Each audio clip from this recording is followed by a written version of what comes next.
This training will present an overview of the new 802.11ax standard, which is the 6th generation of Wi-Fi and rebranded by the Wi-Fi Alliance as Wi-Fi 6. 802.11ax is the new 802.11 standard that will bring Wi-Fi improvements into enterprise, small, medium business, and commercial Wi-Fi wireless LANs. We'll start out with a very high-level overview of the building blocks of 11ax, then drill down deeper into each building block. This will include a discussion on Ofdma, OFDM versus Ofdma, Ofdma versus multi-user MIMO, long OFDM symbol, 1024 QAM, BSS coloring, target wake time, IEEE, Wi-Fi Alliance, and commercial activities, and we'll finish up by talking about some use cases. Before discussing 11ax, let's briefly take a little trip through the evolution of Wi-Fi. 802.11 has evolved over the past 20-plus years. People have been working on this since the early 1990s. The first standard was published in 1997, and 20 years later we are getting ready to ratify 802.11ax. It has not yet been ratified, but just like what happened in the past, as a new standard is approaching ratification, products are manufactured and sold before the standard is ratified. Changes that will go into the standard beyond this time can all be accommodated through a software change, which is how the process works. The other thing I want to highlight is the operating band. The standard started with 2.4 gigahertz. Then with 11n, it supported both 2.4 and 5 gigahertz. 11ac only supported the 5 gigahertz band because the thinking was to encourage people to move towards 5 gigahertz because it was a much cleaner frequency. With 11ax, both 5 gigahertz and 2.4 gigahertz are supported. One big factor in this is the proliferation of 2.4 gigahertz IoT devices that are coming on the market today. Also, the FCC in the United States is opening the 6 gigahertz unlicensed spectrum for Wi-Fi. 11ax will be the first standard that will be applicable for 6 gigahertz as well. For channelization, the standard started with 20 megahertz and was expanded to 40 megahertz in 11n and up to 160 megahertz in 11ac as well as 11ax. Today, we see very little 160 megahertz applications, but with 6 gigahertz, this might become a reality. The peak PHY rate started with 2 megabits per second, and with 11ax, we're talking about up to 10 gigabits per second for a wireless medium. People talk about high throughput, but what really matters is how well we utilize the spectrum. High throughput sells products because it's easy for everyone to understand, but what really matters is how well the standard uses the available spectrum. This is measured by link spectral efficiency. The first standard could push 0.1 bits per second per hertz. Today, with 11ax, we're pushing 62.5 bits per second per hertz. The standard is becoming more efficient in utilizing the available spectrum. This is what matters most. How often are we going to be in a situation where we really need 10 gigs? The overall spectrum performance is also indicated by the name of the standard. 11n is called HT, or high throughput. 11ac came along and was called VHT, or very high throughput. 11ax is called HE for high efficiency. Efficiency is the big thing in the new standard. Another metric was the maximum number of single-user streams. The original standard had one transmit chain and one receive chain that allowed us to transmit one stream of data. Then 11n came along with 4 radio chains. Now we could transmit 4 parallel streams to the same device, which improved throughput and efficiency. 11ac allowed as many as 8 streams, which required us to build APs and clients with 8 radio chains. However, with both 11ac and 11ax, although we can transmit up to 8 streams to a device, you also need a client with 8 radio chains. You can do this with APs as they are larger and powered with a dedicated power source, but clients are small and battery operated. Wi-Fi manufacturers don't build 8-chain clients. Clients usually have only 1 or 2 chains. So even though I have 8 streams on my AP, a client may only be capable of 2 streams. So the multi-user MIMO concept came along with the idea that if the AP can transmit 8 streams, why limit it to transmitting all 8 streams to one device? Why not multiple devices? We can break those 8 streams into 4 groups of 2 streams and send them to multiple 2-stream devices, such as a smartphone with 2 streams capability. That's essentially the multi-user concept. 11AC allows the AP to talk to 4 devices at the same time. 11AX extends this to 8 devices. With 11AC, we were able to do multi-user MIMO only in the download direction. With 11AX, you can do multi-user MIMO in both the upload and downlink directions. 11AX introduced a new modulation scheme called Orthogonal Frequency Division Multiple Access, or OFDMA. This is new to Wi-Fi, but has been in use in other standards, especially LTE, where it works very well. The concepts that have been proven in LTE are now being integrated into Wi-Fi. 11AX also added a modulation scheme of 1024 QAM, which allows us to do higher data rates. The maximum number of OFDM tones is increased from 64 in 11N up to 2048 on a 160 MHz channel in 11AX. And the subcarrier spacing has been reduced by 4 times from 312.5 kHz to 78.125 kHz. The narrower subcarrier spacing allows better equalization and enhanced channel robustness required for outdoor operation. We'll discuss many of these features in much more detail through this training, but as you can see, Wi-Fi has evolved tremendously over the past 20+ years. In the past, wireless LANs focused on theoretical peak speed. With 11AX, even though the speed will increase over 11AC, the emphasis is on overall network capacity and efficiency, not just speed. 11AX is the next evolution of the IEEE 802.11 Wi-Fi standard and will become prevalent in very dense environments, such as urban apartment complexes, college campuses, concert venues, or sports stadiums, where many clients will access the Internet over Wi-Fi. The IEEE standard is currently in development and is expected to be publicly released in 2019. For 802.11n, the maximum theoretical speed was 150 megabits per second per stream. 11AC increased this to a theoretical speed of 866 megabits per second per stream, which was over a 6-fold increase. 11AX will increase the speed up to 1201 megabits per second, which is faster, but not the 6-fold increase like 11N to 11AC. Though the nominal data rate is just 37% higher than 11AC, the new amendment is expected to achieve a 4 times increase to the average user throughput due to more efficient spectrum utilization and improvements for dense deployments.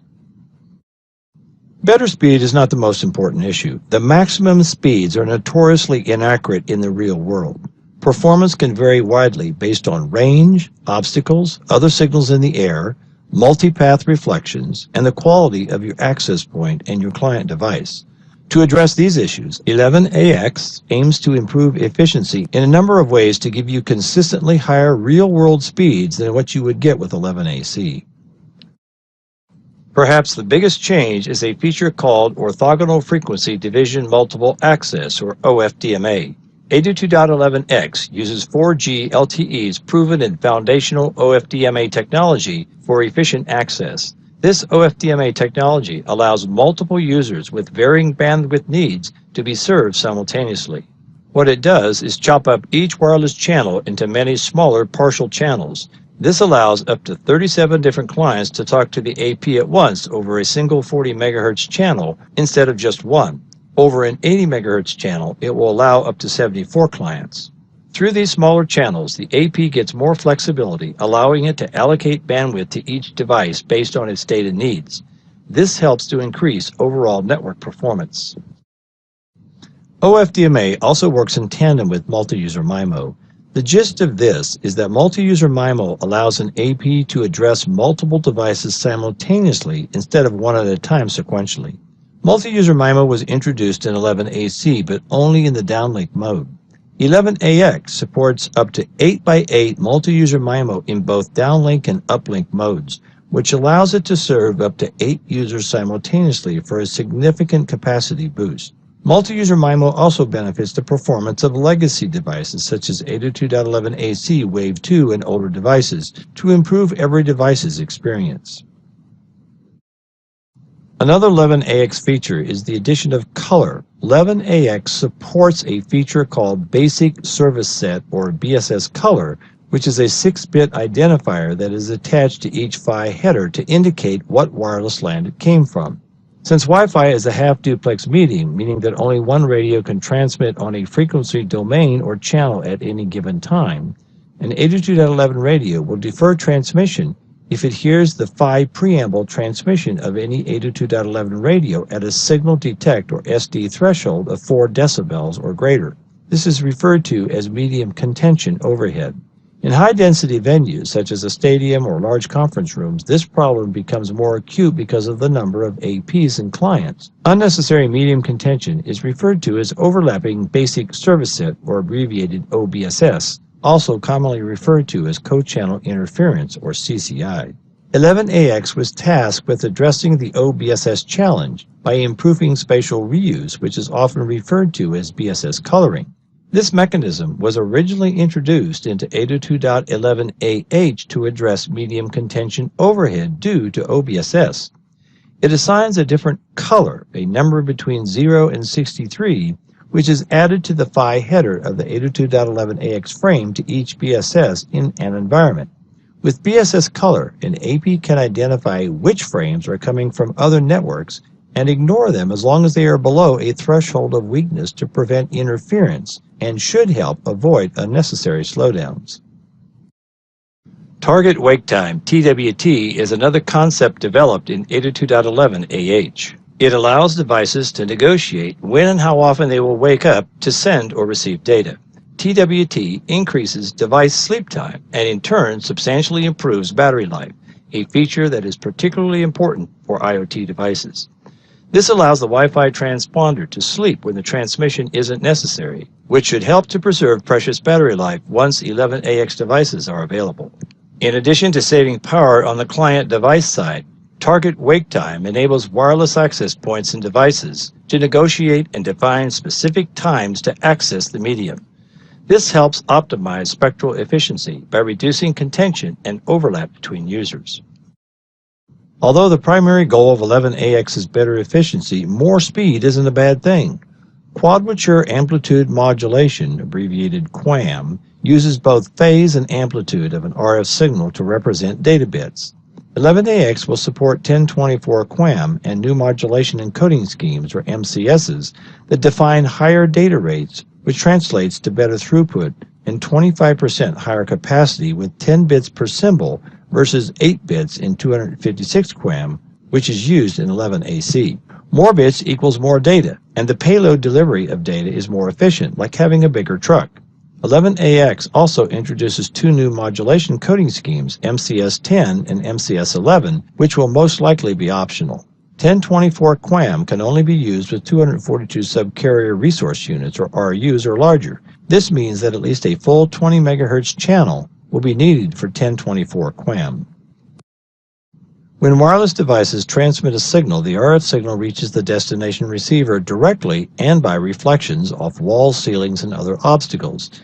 This is referred to as multipath. The Ofdma symbol was originally designed with indoor Wi-Fi in mind. Multipath reflected RF signals were expected to reach the receiver very quickly. The Ofdma symbol was composed of guard intervals followed by a data portion, then another guard interval, and then another data portion area, and so forth. The guard interval was either 0.4 or 0.8 microseconds, with the useful Ofdma data portion set at 3.2 microseconds. When using Wi-Fi outside, the guard interval needs to be increased to compensate for longer distance reflections. 11AX long Ofdm allows up to a 3.2 microsecond guard interval, with the data packet area being increased 4 times up to 12.8 microseconds. This gives us a much larger multipath tolerance, reduces overhead, and gives us better throughput, making outdoor Wi-Fi more reliable and dependable. 11AC only supported 5 GHz. 11AX will support both 2.4 and 5 GHz, and the FCC is opening up the 6 GHz spectrum for Wi-Fi. 11AX will utilize the 6 GHz unlicensed frequency when it is approved by the FCC, which is expected in 2019. The 2.4 GHz band is especially important because of the number of IoT devices on the market, which is rapidly rising. The end result of the 6 GHz process is that it could make more than 1 GHz of new unlicensed spectrum available. The amount of bandwidth available in Wi-Fi in the U.S. has remained unchanged for more than a decade. The confluence of the new 11AX and the new 6 GHz spectrum may just fuel a wireless industry perfect storm of disruption. Also for the channel bandwidth, with the 6 GHz band opening up, 160 MHz will become a reality, and 11AX is compatible with earlier 802.11 standards. So in brief, Wi-Fi 6 or 802.11ax is designed for high-density connectivity and offers up to a 4-fold capacity increase over its 11AC Wi-Fi 5 predecessor. With Wi-Fi 6, multiple APs deployed in dense device environments can collectively deliver required quality of service to more clients with more diverse usage profiles. This is made possible by a range of technologies such as Ofdma, multi-user MIMO with 8 uplinks and 8 downlinks, target wake-up time, 1024 QAM, long OFDM symbol, BSS coloring, and increased frequencies. These technologies will play a critical role in helping Wi-Fi evolve into a collision-free, deterministic wireless technology as the IEEE looks to integrate future integrations of the mechanisms into more wireless standards to support the future of Wi-Fi and beyond.